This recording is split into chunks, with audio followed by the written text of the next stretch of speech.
الحمد للہ رب العالمین والصلاة والسلام علی سید الانبیاء والمرسلین۔ آج کا سوال ایک بہن کا ہے جو کہتی ہیں کہ پردہ کتنا ضروری ہے۔ بعض علماء کہتے ہیں کہ چہرے کا چھپانا فرض نہیں ہے، اور کچھ کہتے ہیں کہ چہرہ بھی چھپانا فرض ہے، ضروری ہے۔ اس بارے میں حقیقت کیا ہے؟ تو قرآن و سنت کی روشنی میں اس کی کیا رہنمائی ہے؟ تو ہم ذرا آج اس مسئلے پر دلائل کے ساتھ بات کرتے ہیں۔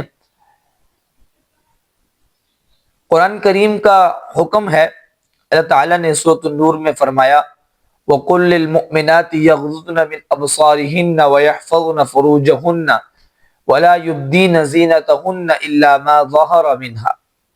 اللہ فرماتے ہیں وَقُلْ لِلْمُؤْمِنَاتِ کہ اے نبی جی مومن عورتوں سے کہہ دیجئے یغضضن من ابصارہن کہ وہ اپنی نگاہوں کو نیچا رکھیں، ویحفظن فروجہن اور اپنی عصمت کی حفاظت کریں، اور آگے فرمائے ولا یبدین زینتہن اور وہ اپنی زینت کو ظاہر نہ کرے الا ما ظہر منہا مگر وہ جو اس سے ظاہر ہو جائے۔ اب یہ جو الفاظ ہیں الا ما ظہر منہا مگر وہ جو ظاہر ہو جائے، اب اس کی تفسیر کے اندر مفسرین نے جو ظاہر ہو جائے اس میں مختلف معنی بیان کیے ہیں۔ بہت سے صحابہ کرام مثلا حضرت ابن عباس رضی اللہ تعالیٰ عنہ، حضرت عائشہ رضی اللہ تعالیٰ عنہ یہ فرماتی ہیں کہ اس سے مراد الا ما ظہر منہا کہ جو مطلب اپنی زینت کو ظاہر نہ کرو مگر جو ظاہر ہو جائے اس کو رہنے دو۔ اب جو ظاہر ہو جائے اس سے مراد کیا ہے؟ تو حضرت عائشہ اور حضرت ابن عباس رضی اللہ تعالیٰ عنہ ایک روایت میں فرماتے ہیں کہ اس سے مراد چہرہ اور ہاتھ ہیں، کیونکہ نماز میں بھی یہ ظاہر ہوتے ہیں۔ جب عورت نماز پڑھتی ہے تو اس کا چہرہ اور ہاتھ ظاہر ہوتے ہیں، باقی ساری چیزیں اس کی کیا ہوتی ہیں؟ پردے میں ہوتی ہے۔ تو اس سے مراد کیا ہے؟ صرف ہاتھ اور چہرہ ہے۔ لیکن ابن عباس رضی اللہ تعالیٰ عنہ ایک اور روایت میں فرماتے ہیں کہ فتنے کے زمانے میں عورت کا چہرہ چھپانا ضروری ہو جاتا ہے۔ تو ان دونوں اقوال کو اگر ہم ملائیں تو اس سے بات یہ سمجھ میں آئی کہ اصل میں چہرہ کھولنا یہ اللہ کی طرف سے رخصت تھی، مگر اگر فتنے کا خوف ہو، اگر بے حیائی کا خطرہ ہو تو پھر چہرے کا چھپانا واجب ہو جاتا ہے۔ جو ایک آیت میں نے آپ لوگوں کے سامنے بیان کی، اور دوسری آیت میں اللہ رب العزت قرآن میں فرماتے ہیں یا ایھا النبی، سورۃ احزاب کی آیت ہے، یا ایھا النبی قل لازواجک وبناتک ونساء المؤمنین یدنین علیہن من جلابیبہن۔ اللہ کہتے ہیں اے نبی جی قل لازواجک کہہ دیجیے اپنی بیویوں کو۔ اب ذرا توجہ سے بات کو سننا، آیت کا ترجمہ سنے پھر بات سمجھاتا ہوں۔ اللہ کہہ رہے ہیں اے نبی جی اپنی بیویوں سے کہہ دیجئے، وبناتک اپنی بیٹیوں سے کہہ دیجئے، ونساء المؤمنین اور مومن عورتوں سے کہہ دیجئے کیا؟ یدنین علیہن کہ وہ اپنے اوپر ڈھانپ لیں، کیا؟ من جلابیبہن لمبی چادریں۔ یدنین کا مطلب ہوتا ہے اوپر سے نیچے تک ڈھانپنا، جلابیبہن کہتے ہیں بڑی چادر کو جو سر سے لے کر پاؤں تک پورا عورت کو چھپا دے۔ اب دیکھیے اللہ نے بڑی چادر لینے کا حکم اللہ کے نبی کی بیویوں کو پہلے دیا، تو وہ تو پاک دامنہ تھی، وہ تو عفت اور پاک دامنی کے اعلیٰ درجے پر تھی، وہ تو حیا کا پیکر تھی، وہ تو نبی کی عزت تھی۔ تو میرے عزیزوں جب اللہ نے ان کو پردے کا حکم دیا اور الفاظ یہ دیے کہ پاؤں سر سے لے کر پاؤں تک بڑی چادر اپنے اوپر لپیٹ لو، اس کے اندر چہرہ بھی آ جاتا ہے، تو اس سے معلوم ہوا کہ چہرے کا چھپانا یہ زیادہ افضل طریقہ ہے، چہرے کا چھپانا بھی کیا ہے؟ ضروری ہے۔ حضرت عبداللہ ابن عباس رضی اللہ تعالیٰ اس آیت کی تفسیر میں فرماتے ہیں، یہ جو آیت میں نے ابھی پڑھی یا ایھا النبی قل لازواجک وبناتک ونساء المؤمنین یدنین علیہن من جلابیبہن، عبداللہ ابن عباس کی تفسیر میں فرماتے ہیں کہ عورت اپنے چہرے پر چادر لٹکا لے مگر ایک آنکھ کھلی رکھے جس سے اس کو راستہ نظر آتا رہے۔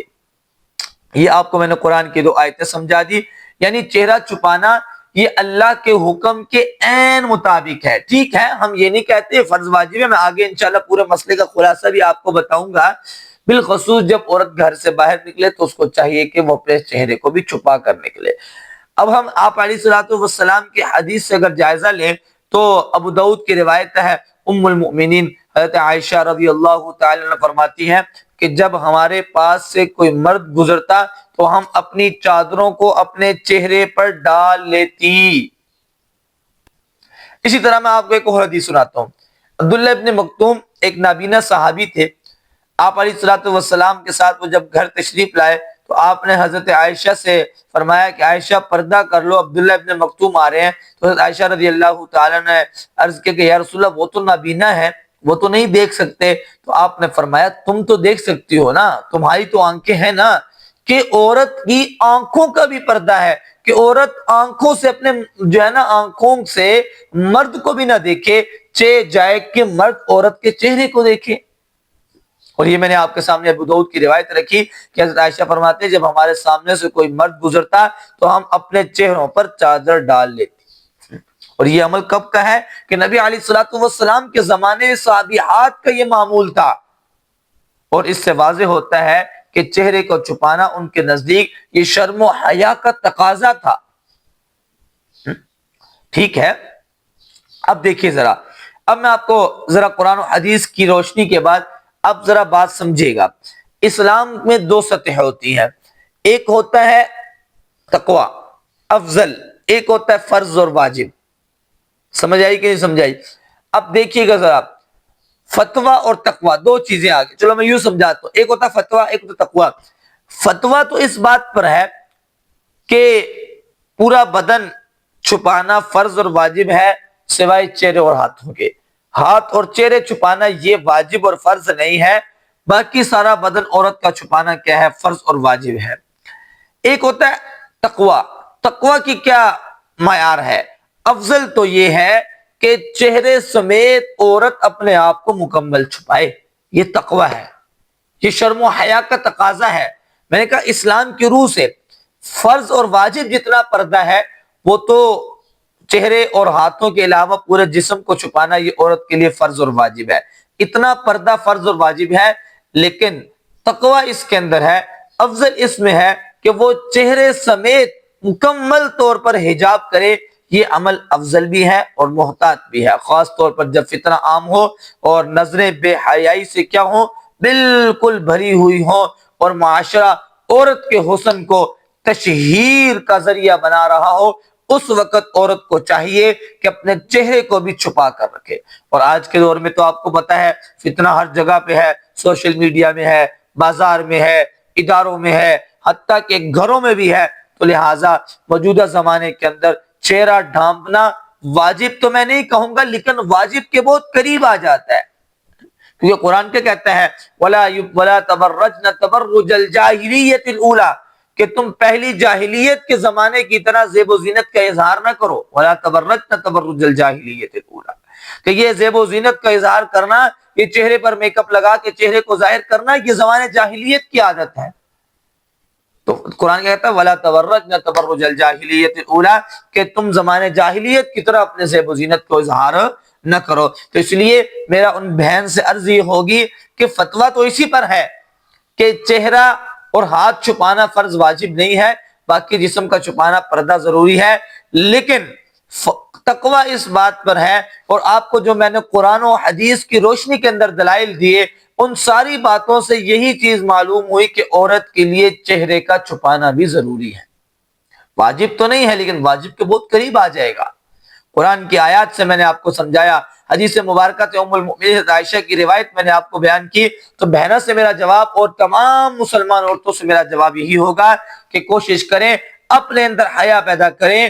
اذا لم تستحی فاصنع ما شئت، اللہ کے نبی نے فرمایا کہ انسان کے اندر جب تک حیا ہوتی ہے تو اللہ کے احکامات پر چلتا ہے، لیکن جب حیا ختم ہو جاتی ہے تو جو چاہے کرتا پھرے، اس کو کوئی روکنے ٹھوکنے والا نہیں ہوتا۔ تو اس لیے میری اپنی مسلمان بہنوں سے گزارش ہے کہ پردے کو جو ہے نا وہ اپنا زندگی کا معمول بنائیں، اپنے چہروں کو بھی ڈھانپیں، اپنے ہاتھوں کو بھی ڈھانپیں۔ اللہ رب العزت میری تمام بہنوں کی عزت اور آبرو کی حفاظت فرمائے۔